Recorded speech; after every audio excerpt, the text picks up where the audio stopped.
Good morning, everyone. We're continuing here in the words of the RAMBAM, his Hagdama to MISHNEH Torah, which he describes the beautiful Masorah that we have going back to Moshe Rabbeinu until this current day.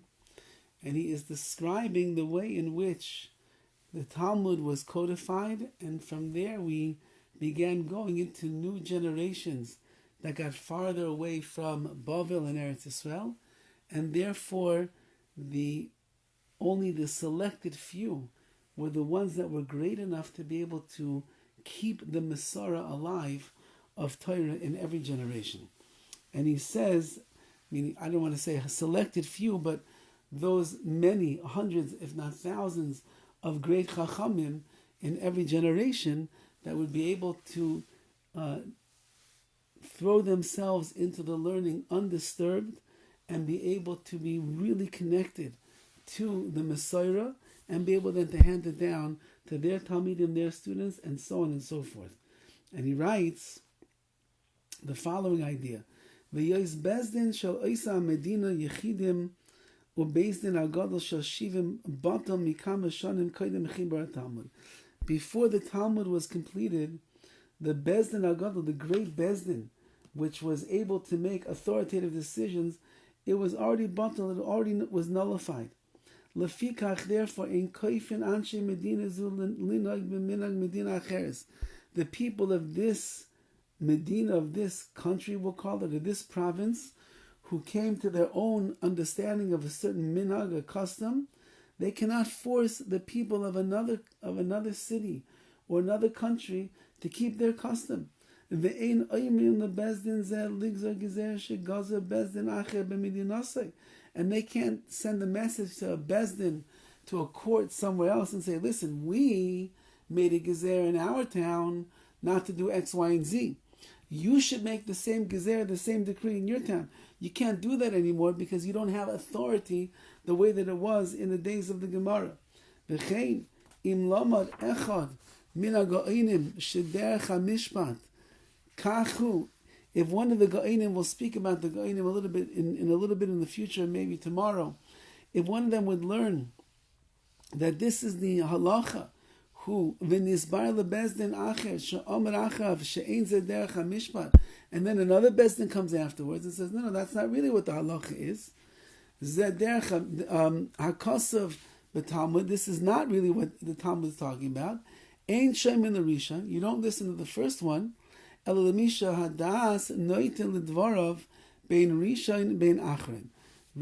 you're going to have to weigh out the first pshat and the second pshat, and you're going to have to come to a clarity over there to understand which one is the das, which one does the intellect lend itself to more. So it could be the Rambam is saying over here that after the Talmud was codified, and you have Ga'inim, great spiritual Talmidei Chachamim of that generation that were going through things to figure out exactly what is the mishpat, what is the law. Sometimes they would argue with each other, and therefore you're coming in afterwards, and you'd have to figure out which one is more to be the right one. Udevarim halalu b'dinim u'gzeros v'takonos u'minhagos shenischachu achar chibur Talmud. And now he writes a very important point. This is only referring to decrees and takonos and things that they made to fix up issues that were going on, u'minhagos and minhagos customs that were nischachu, that were revolutionized, so to speak, after the Talmud was written. Aval kol hadavarim shebetalmud Bavli. However, everything that it says in the Talmud Bavli, chayavin kol beis Yisrael laleches behem. Every single Jew is obligated to go in the words of the Talmud. V'koifin kol ir v'ir, and we forced every city. V'kol medina in every country. Linoig b'chol haminhagos shenogu chachamim shebetalmud. You must keep everything that the chachamim in the Talmud themselves kept. V'ligzor gzeroisam, and whatever their gezeres were, whatever they said you're not allowed to do, so you have to keep those as well. Ulaleches b'tiknusam, and you have to go in their takanas, the things that they did to fix up things, you have to do that as well. And that's the way that it is. That's the way that it is. Since, in the words of the Talmud, all of Klal Yisrael agrees to them,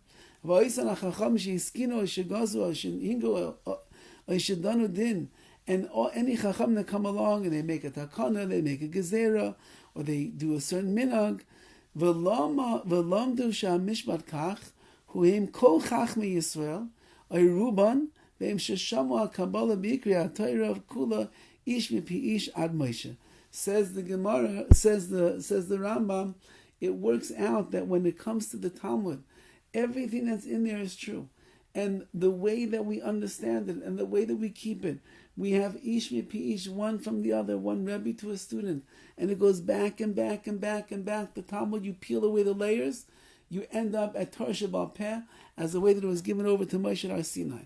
So there, everything that it says in there, the halacha, the mitzvah, the gezerah, the takana, the minhag, all of that.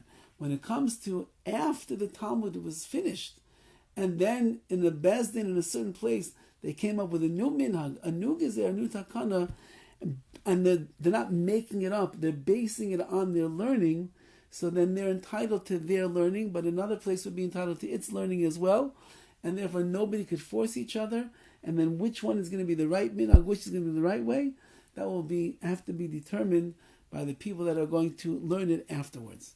So this is an area that the Rambam says lends itself that there could be some erudition in the study of the Talmud that is beyond the codification. Nevertheless, says the Rambam, it will never be sois, it will never contradict that which it says in the Talmud itself. We have more to see over here when we get into the world of the Gaonim and the greatness of who they were. We'll see Bez Hashem tomorrow. All the best.